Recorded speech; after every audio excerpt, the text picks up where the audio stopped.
वो एक पर्याय के पिता है। और परम पिता परमात्मा कोई है तो वह सिद्ध भगवान है, और उनकी सिद्धशिला ही मेरे लिए वह आनंद घर रूपी मेरी प्रॉपर्टी और मेरा राज्य है। चाहते हो उस परमात्मा के राज्य को प्राप्त करना, तो ज्ञानवान बनना पड़ेगा, भगवान बनना पड़ेगा, तो ही काम हो पाएगा। बिना ज्ञान के, बिना भगवान बने काम होने वाला नहीं है। इसलिए उस ज्ञान को प्राप्त करने के लिए पहले आचार्य महाराज हमारे लिए जिज्ञासा उत्पन्न कर रहे हैं। मैं क्या क्या ग्रहण करूं? संसार में इतनी सारी वस्तुएं हैं, इतनी सारी वस्तुओं से मेरा काम चल रहा है, तो कौन सी वस्तु मैं ग्रहण करूं और कौन सी छोड़ दूं, जिससे मेरा कल्याण हो जाए। अगले श्लोक को समझना है, तीसरी कारिका को हमें समझना है। अमोघ वर्ष महाराज क्या समझा रहे हैं। पढ़ते हैं गाथा को, फिर करते हैं एक एक शब्द का विस्तार से व्याख्यान। तीसरे नंबर की कारिका को खोलना। भगवं किमुपाधेयम्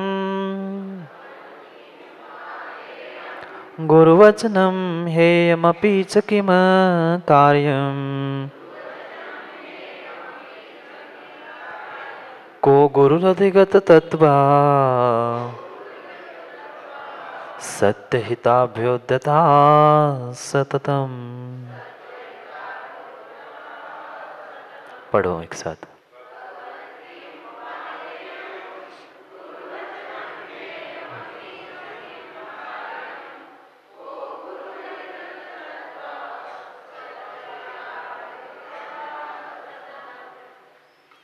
पिता का राज्य चाहिए था, तो पिताजी से लड़ने से राज्य मिलेगा? नहीं मिलेगा। पिता से, बड़ों से, घर वालों से कोई काम निकालना होता है, माँ तो क्या करते हैं? बेटे के पिता से कुछ काम करवाना होता है तो क्या करते हो? लड़ने से काम बन जाएगा? हर बार नहीं बनता, कभी कभी बन जाता है, पर हर बार नहीं बनता। फिर मुझे ज्ञान चाहिए है तो ज्ञानी के पास जाना पड़ेगा ना। मुझे भगवान बनना है तो मुझे भी तो भगवान से प्रार्थना करनी पड़ेगी, भगवान से पूछना पड़ेगा। इसलिए सबसे पहला शब्द प्रश्न करने से पहले हम प्रश्न पूछते हैं। क्या है महाराज जी इसका उत्तर? एक शंका है, ऐसा है क्या? ये पूछने की पद्धति नहीं है। कितनी शालीनता से प्रश्न तो पूछा, पर कितनी शालीनता से मुनि महाराज ने प्रश्न किसी भगवान के पास पूछने नहीं गए थे। कोई दूसरा व्यक्ति वहां नहीं था, पर लिखते हुए और पूछते हुए कितने सुंदर शब्दों का चयन किया। सबसे पहले पूछा, भगवान मैं कुछ पूछना चाहता हूं। हम क्या करते पंडित जी? ऐसा है क्या? मैंने ऐसा पढ़ा था, आपको क्या पता है बताओ? नहीं। जितना ज्ञान चाहते हो उतना झुकना सीखो। कभी समोशरण देखा भगवान का रवि भैया? उस समोशरण में भगवान के गौतम गणधर जैसे गणधर भगवान खड़े होते नहीं देखा अभी तक। उस प्रतिकृति भी क्यों ना हो, उस प्रतिकृति में भी देखना, एक मुनि महाराज हाथ जोड़कर, हाथ में पिच्छी लिए है, मुकुलित कर करके भगवान से निवेदन कर रहे, भगवान पहले जब तक अकड़ थी, कथा सुनी ना हमने किसकी? इंद्रभूति की। तब तक अकड़ के गया था, और जैसे ज्ञान प्राप्त हो गया झुककर भगवान के चरणों में निवेदन कर दिया, भगवान उपदेश प्रदान कीजिए। प्रश्न पूछना था, प्रश्न ही पूछना था, पर पहले पूछा कि भगवान मैं कुछ पूछना चाहता हूं। हम डायरेक्ट बम पटक देते जाके धड़ाम। नहीं, सीख लो, सीख लो, विनय की भी बात सीख लो। प्रश्न पूछना है, कैसे, कहाँ, क्या बोलना, कल समझा था, मीठे वचन। तीन रत्न समझे थे, एक नीतिकारों ने कहे थे, जल, अन्न और मीठे वचन, सुभाषित। कैसे हम बात करते हैं, कैसे हम प्रश्न पूछते हैं, कैसे हमें पूछना चाहिए। भगवान, ईश्वर नहीं कहा, परमात्मा भी नहीं कहा। भगवान शब्द लिखने के पीछे भी बहुत बड़ा रहस्य है। क्यों लिखा भगवान? भगवन दो शब्दों से बना हुआ वह एक शब्द है, दो शब्दों की संधि होकर एक शब्द बना है, भग और वन।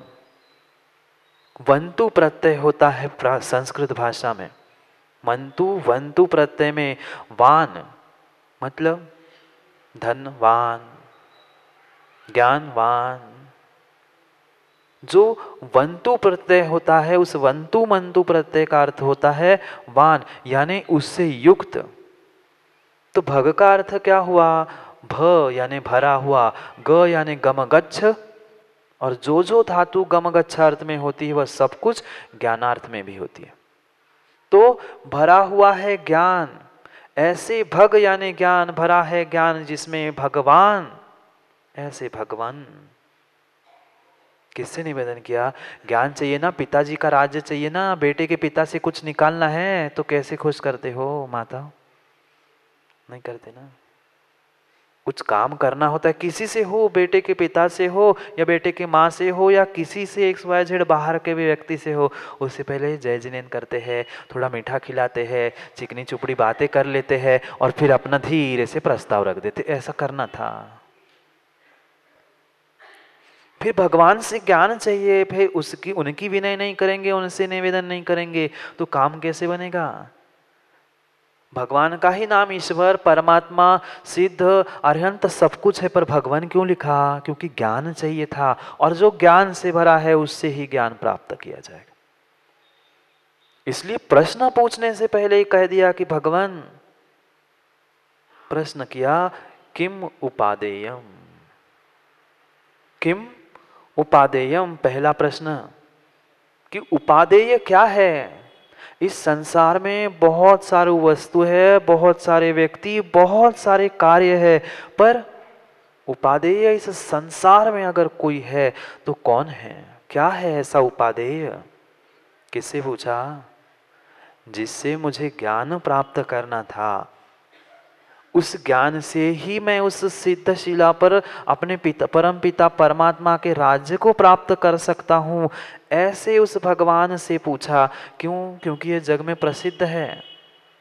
पूज्यपाद स्वामी ने भी लिख दिया, ददातु यस्सु यस्यास्ति सुप्रसिद्धम इदं वचम। जिसके पास जो होगा वो वही तो दे पाएगा।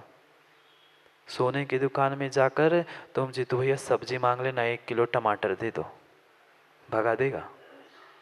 और सब्जी मंडी में जाकर कहना 1 ग्राम सोना दे दो, देगा क्या? अरे जिसके पास जो होता है वो वही दे सकता है। जिसके पास क्रोध, कषाय, मान, लोभ, विषय वासना है वो दूसरे को वही समझा सकता है, और जिसके पास ज्ञान है, शांति है, सुख है, वह दूसरे को वही दे सकता है। फिर मुझे ज्ञान चाहिए तो ज्ञानवान से मिलना पड़ेगा। इसलिए उस ज्ञानवान से भगवान से पूछ लिया कि भगवान संसार में उपादेय क्या है, ग्रहण करने वैसी वस्तु कौन सी है। शब्द भी कितने चुन चुन के आचार्य महाराज ने लिखे हैं। उपादेय, आदेय का अर्थ भी तो पंडित जी ग्रहण करना होता है ना, आदेय का अर्थ भी ग्रहण करना होता है, पर पुनः उसमें उपसर्ग लगाकर, प्रत्यय लगाकर उपादेय ऐसे क्यों कह दिया? उपादेय क्यों कह दिया? आदेय यानी भी ग्रहण करना, उपादेय यानी भी ग्रहण करना। फिर उपादेय से प्रयोजन क्या? उपादेय वस्तु का अर्थ ऐसा होता है कि जो एक बार ग्रहण करने के बाद पूरा छोड़ी नहीं जाती है, वह उपादेय वस्तु होती है। आदेय यानी भी ग्रहण करना, और उपादेय यानी ग्रहण कर ली मतलब कर ली, अब छोड़ना नहीं।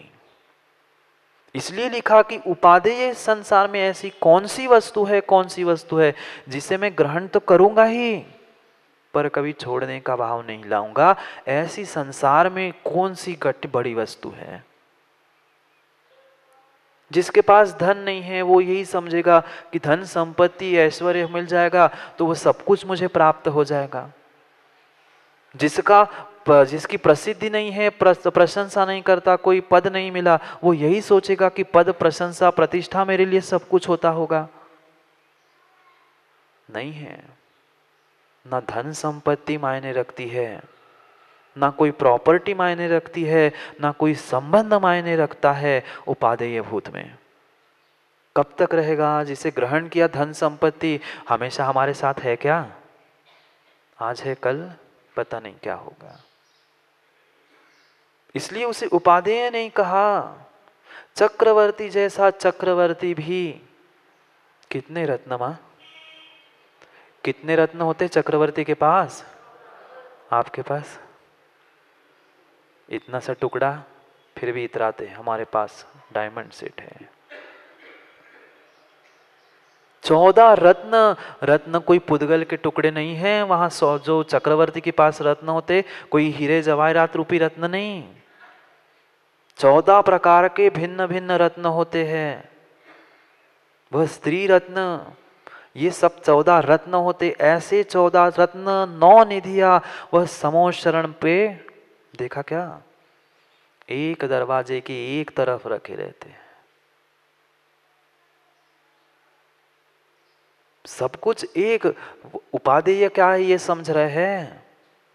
अगर जड़ रत्नों की कीमत होती, धन संपत्ति की कीमत होती, पद प्रतिष्ठा की कीमत होती, तो वह सौधर्म इंद्र स्वर्गों को छोड़कर भगवान के समो शरण में नहीं आता।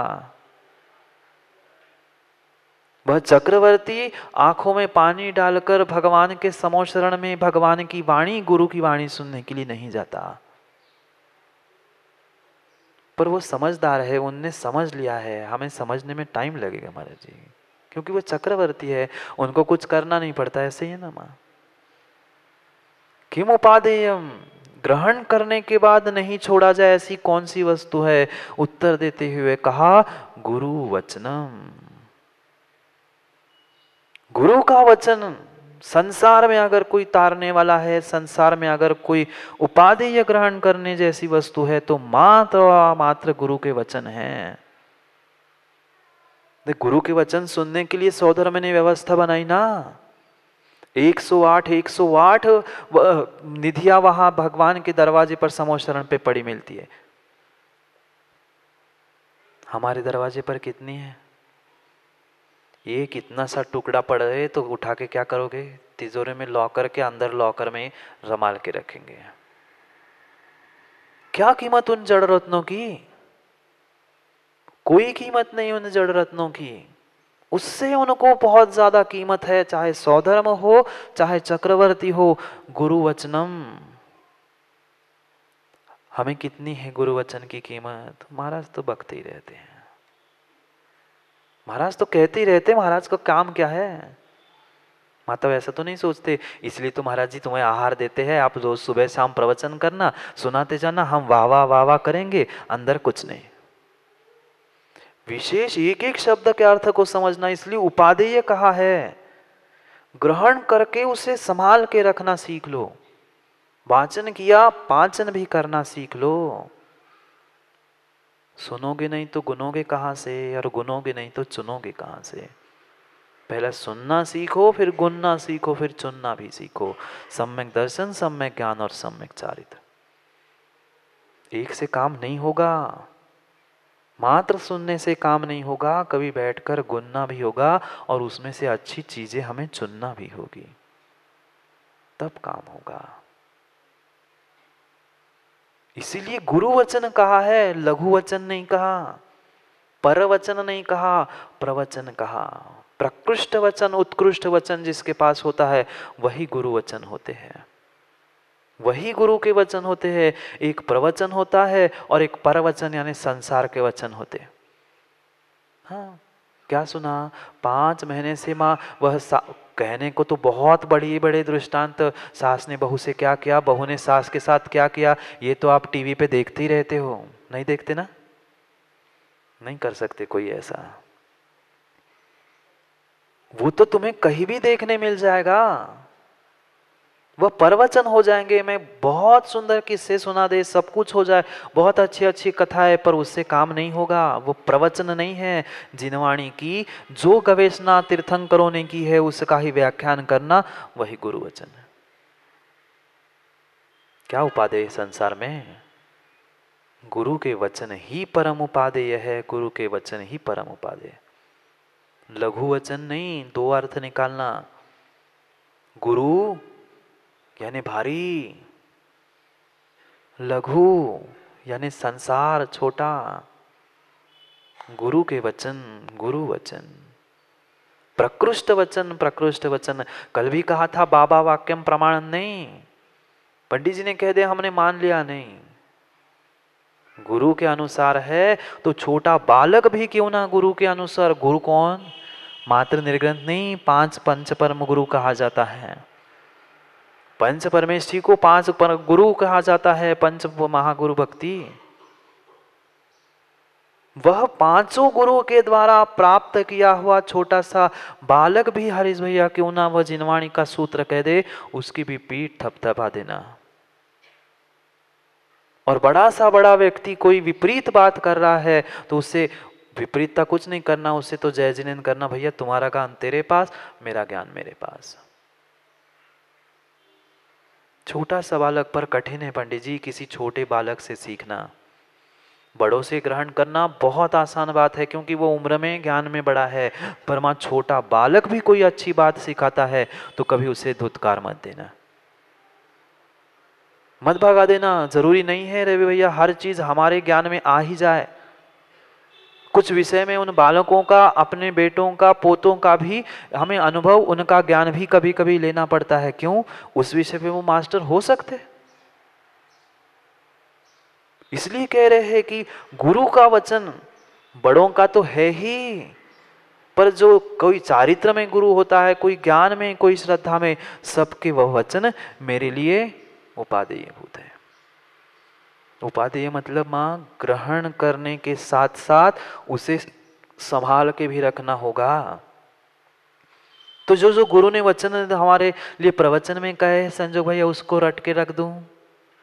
गुरु वचन याद कर लिए ना महाराज जी हमने, जम रुचिदितम कुछ जाओ, हो गए गुरु वचन? नहीं, उसे उतारना भी सीख लो। सुन तो हमने बहुत सदियों से सुनना सीखा है माँ, दूसरों को भी बहुत अच्छे से सुनाना सीखा है, पर भीतर गुनना और चुनना कितना सीख पाए, यह बहुत बड़ा प्रश्न है, बहुत बड़ा प्रश्न है। इसीलिए उपादेय किसे कहा? गुरु के वचन ही इस संसार में उपादेय है, अन्य कुछ भी नहीं।